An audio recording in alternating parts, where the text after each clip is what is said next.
are here at the Bengaluru Tech Summit. This is the largest tech summit in Asia. Hundreds of innovators, entrepreneurs, student entrepreneurs have put up their stall inside. Thousands of people have visiting the summit, as you can see, and this year's theme is breaking boundaries. Let's go inside to see what's there in store for us, and is it really breaking boundaries? Let's go.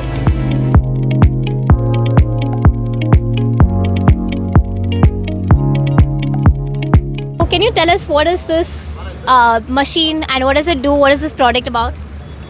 This is an incinerator essentially. What it's designed to do is handle your non-recyclable and non-compostable waste at source, so that we remove the idea of transporting this waste, segregating it at a separate facility, and then maybe it ends up at landfills. The kind of waste that I'm talking about has a serious impact when it goes through the normal thing, because it doesn't let your wet waste get composted or your recyclable waste get recycled. So the examples are your medical waste, your sanitary pads, other types of sanitary waste, your MLP packaging, a lot of thin plastics that have to be incinerated at some point because they don't have any value. We want to get rid of them at source. But the main thing that this machine does, that is our IP that no one else has cracked yet, is we use very little power to go to very high temperatures very quickly. We hit 1200 degrees in about a minute and a half, 2 minutes, and what that does is it lets you get complete combustion. You're not having any byproduct gases, and the amount of smoke that you release is much lesser. All this 20-liter waste essentially gets incinerated in about 4 minutes, and the emission results that we have show that based on what our current government standards are for incineration, we are more than 90% cleaner than that.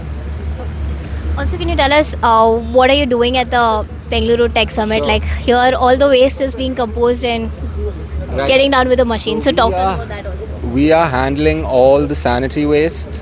The MLP waste that's coming in from the festival is being handled at this Neo station right over here.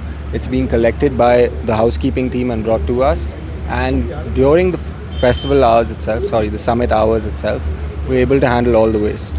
Okay, so And at the end of it, we will basically give a report to Bengaluru Tech Summit that lets them know how much waste we incinerated, what its environmental impact was, whether there was any carbon emissions that we reduced overall.